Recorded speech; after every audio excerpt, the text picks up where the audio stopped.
Welcome to Technology by Performex. I'm Ken Umansky, your host for our exploration of the world of technology today. We'll get a chance to hear Alexander's valuable insights and perspective on blockchain, its applications, trends, and its future. What do you think is happening in the world of blockchain? So, blockchain, I'm not a blockchain expert. And no matter where you stand on the blockchain conversation, everyone has an opinion. It's kind of like politics, right? So there are no safe statements to speak of. When it comes to currency in blockchain, there's perhaps Bitcoin, Ethereum, and then there's everything else, right? When it comes to blockchain and money, I tend to think that sovereign countries and Federal Reserve banks do not like it very much when they lose their power and then when they lose their control. And so the moment blockchain becomes too popular, you see this in different countries around the world. Countries tend to crack down on it and institute their own blockchain currency that they do have control over. So I would say, especially for non-Bitcoin Ethereum, you should definitely look at blockchain as extremely speculative and at your own risk. I do not spend a ton of time in that sphere because I know the way that humans work and power dynamics work, and I know nations will not give up their power over money to some cool coin. In terms of the rest of blockchain, the technology behind it is of decentralization, security is extremely powerful and potent. What you have, though, is you have a lot of sensationalism. We talked about Web 3.0 in the context of blockchain, fully distributed web. Well, yes, but in a way the web is already distributed because anybody can host a web server on their home computer today, right? So blockchain just tries to take that to the next level, but ultimately it still runs on individuals' computers. And we all know what it was like to have LimeWire and Napster when you try to find a song versus now having the convenience of a music service that serves it up for you. So I happen to believe that there's room for both decentralization and centralization to coexist together. And Web3 has gotten a bit of a bad reputation in the market because it overhyped the promise of blockchain on the web.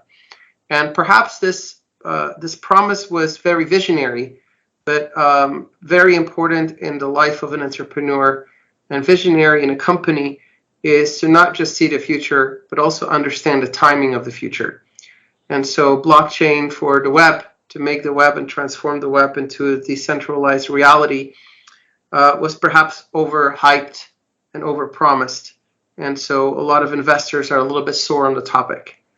Beyond that, blockchain holds an important potential for the actual Web3 that is happening, which is this transformation into an AI web. This is happening before our eyes. This is not, nobody has to raise money and say, I will make it happen. It's happening because nobody can stop it from happening. It's happening because it is the obvious way water will flow to its lowest point of resistance. This is why it is happening. But in that world of the interactive web, the AI web, blockchain can be potentially very powerful and very useful for content authorship and content signing. So in a world where AI can generate infinite amount of content, can imitate anyone, how do we know that you really said what you said? Yeah. Right. And so this is an application of blockchain in which I see a lot of potential. I see a future where the internet can be both anonymous and not anonymous. So if I am on LinkedIn, I do not want to be anonymous. I want people to know that I said those things. If I say make a prediction or something, I want to be on the record. And if somebody else wants to post under my name, pretending to be me, I don't want that content to be out there. Or at least I would want people to be able to verify that it wasn't me who said it. And so when you have deep fakes and fake audio and fake everything, signing your content that really came from humans becomes a very existential need. I think blockchain is extremely well positioned, along with smart contracts and similar technology, to help solve that problem.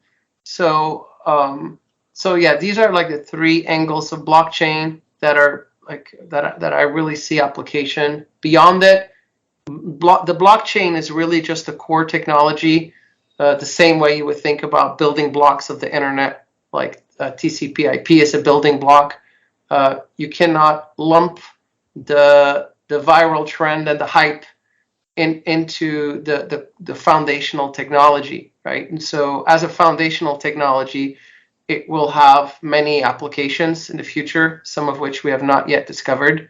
But from the three I mentioned, I definitely believe that content signing is the most applicable, practical way for blockchain to get its day in the sunlight and in a non-hyped way actually make people money. Well, let me ask one last question.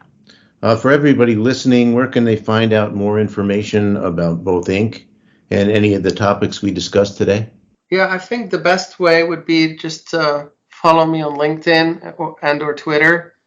My name is Alexander de Ritter. My handle is ADRIDDER, AD Ritter.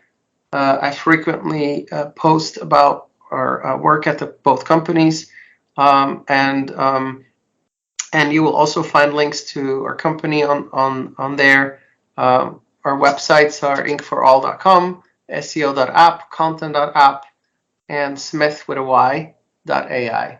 So plenty of places to find me there, but one LinkedIn or Twitter account, Alexander de Ritter, where I post about all of it. Alexander, thank you for joining us today. It's been an enlightening conversation, and will you come back soon? Because there's a lot more that we want to hear from you about AI and some of the trends in that world. Anytime. Thanks again. You can find Technology Podcasts on Apple, Spotify, Google, and SoundCloud channels. And if you look for help with digital information, please consider Performix. So I hope to see you soon on our next Technology Podcast. And thank you for your time today.